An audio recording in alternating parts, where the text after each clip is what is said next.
All right, folks, buckle up because today we're diving into the real Africa. Not the one Hollywood shows you, not the one your Facebook uncle rants about, and definitely not just lions, warlords, and safaris.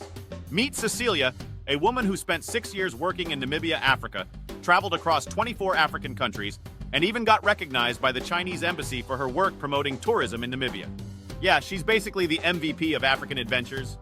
Before moving to Africa, Cecilia knew about the continent as much as most people do, which is close to nothing. Fast forward to day one in.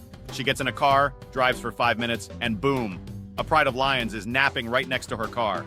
At this point, she realized maybe Africa is going to be a little different from what she imagined. Now here's the thing, most people have zero idea how diverse Africa actually is. Say Europe, and you instantly think of the UK, France, Italy, each with its own culture and economy. Say Africa, and people just think poverty, war, disease, and safaris. Seriously, people talk about 56 African countries as if they're just one big jungle with elephants and civil wars. The truth is, Africa is wildly diverse.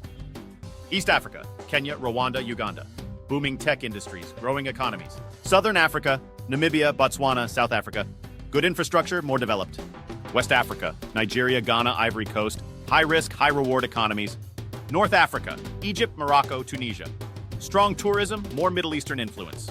But lumping all of Africa into one stereotype? That's like saying Japan and India are the same place just because they're both in Asia. So what is Namibia actually like? It's in southern Africa, bordering Angola, Botswana, South Africa, and the Atlantic Ocean. It has the world's oldest desert, the Namib Desert, where sand dunes meet the ocean in one of the world's most surreal landscapes. It was colonized by Germany, then controlled by South Africa, and only got independence in 1990. So yeah, it's a young country. The colonial effect. Why some African countries are doing better than others. Fun fact, colonial history still affects how well these countries are doing today. Countries colonized by the UK and Germany, like Namibia and South Africa, got decent infrastructure and some level of governance. Not great, but better than nothing. Countries colonized by France? Yeah, not so lucky. That's why you'll notice a pattern. Former British and German colonies tend to be more stable than former French colonies, where economies are still struggling. Now let's talk about work culture, because oh boy, it's a whole different world. If you've ever worked in China, or let's be honest, anywhere in East Asia, you know the grind is real. Overtime? Expected. Hustle? Mandatory. Taking work home? A given. In China, it's totally normal for workers to leave their hometown, work in a factory, and see their family once a year, just to save money and send it home. Now imagine explaining that to an African worker. To them, this level of commitment is insane. In fact, some locals genuinely believe that these Chinese workers were convicted of crimes and exiled to Africa as punishment. Because why else would someone voluntarily work that hard? Meanwhile, in Africa, the pace is chill. 4:50 p.m. and people start packing up. The idea of working extra hours just to make more money? Nah. Many locals believe wealth comes from fate or blessings, not hard work and long hours.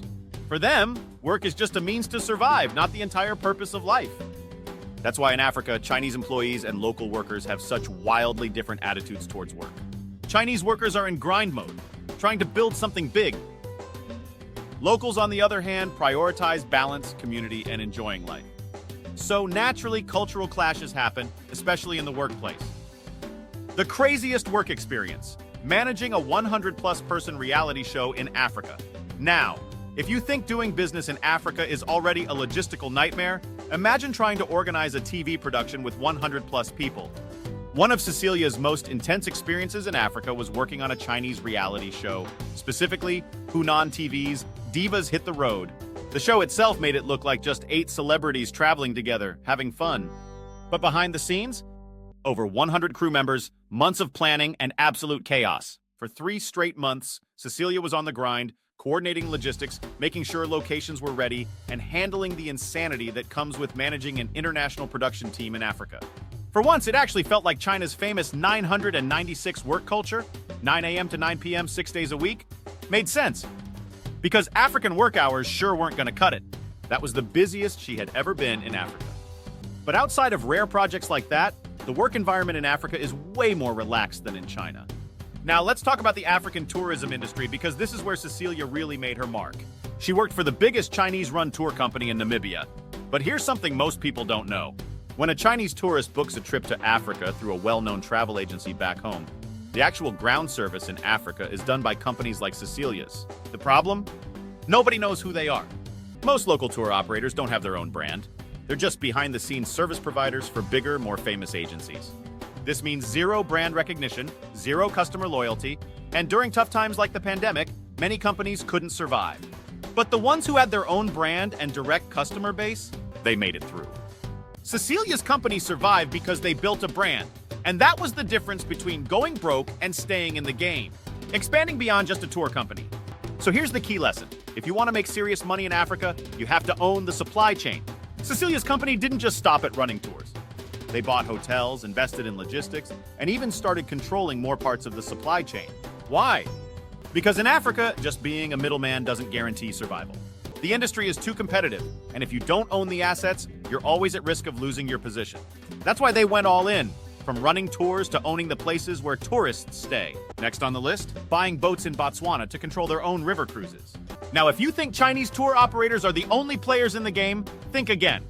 Tourism in Africa is wildly competitive, and the market is divided into Chinese-owned businesses from mainland China and Taiwan, local black-owned businesses, white-owned companies often backed by European investors.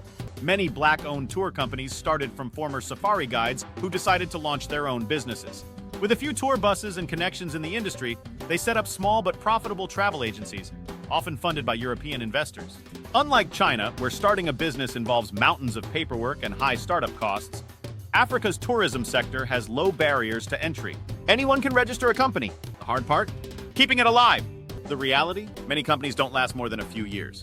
Only those who offer something unique, control their supply chain, or build a strong brand actually survive in the long run. What do Chinese tourists want in Africa?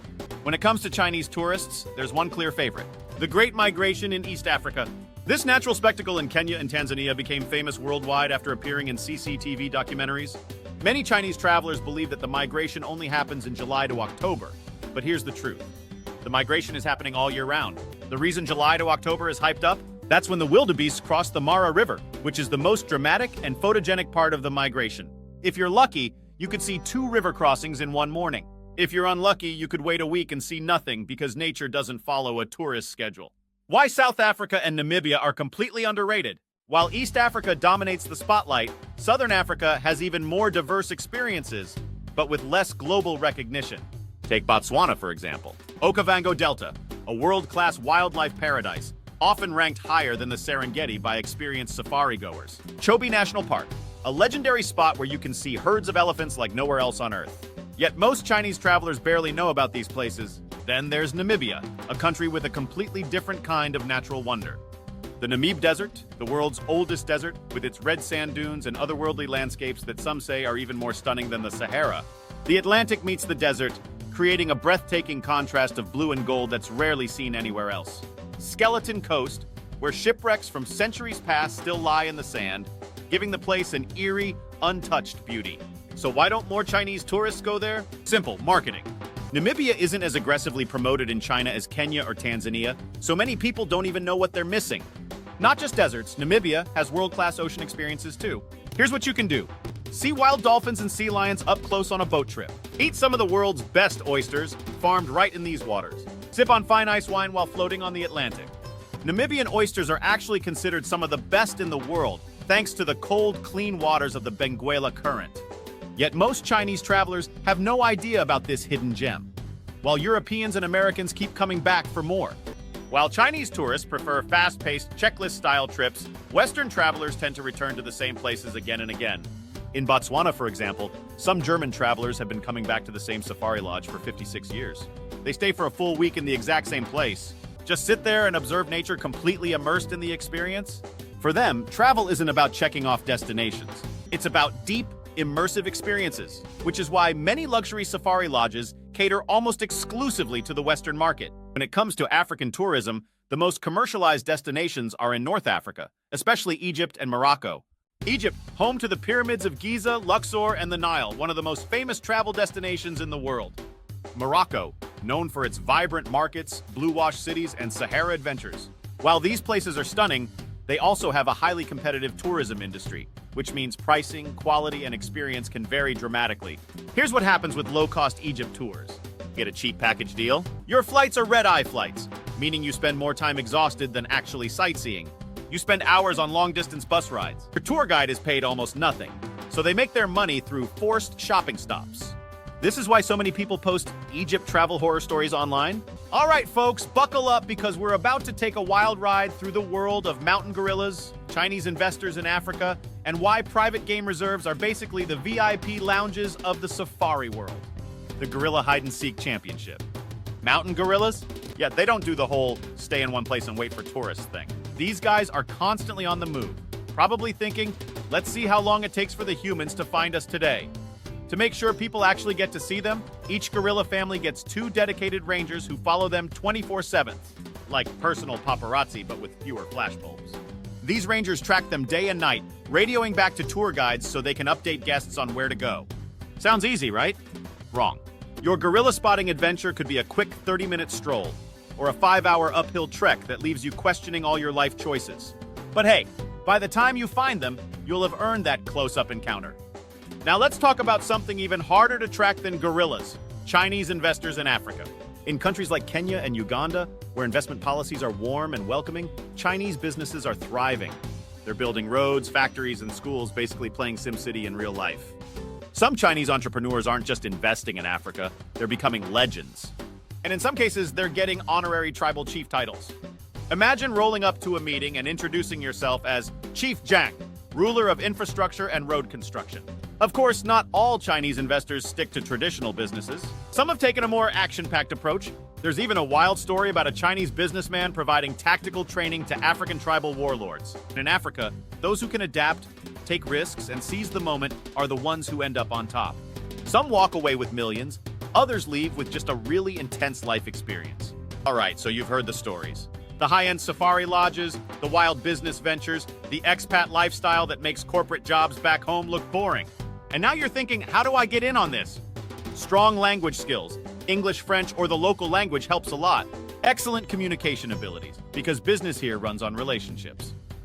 A real passion for travel, because Africa is an adventure, not just a paycheck. And let's get one thing straight. If you're coming to Africa thinking you'll strike gold overnight, you're in for a surprise. Golden age of the easy money safari boom? That was 20 years ago. Now, the market is more mature, and while there's still money to be made, you've got to bring real value to the table. All right, that's it for today's episode. If you want more no-nonsense breakdowns of the business world, hit that subscribe button.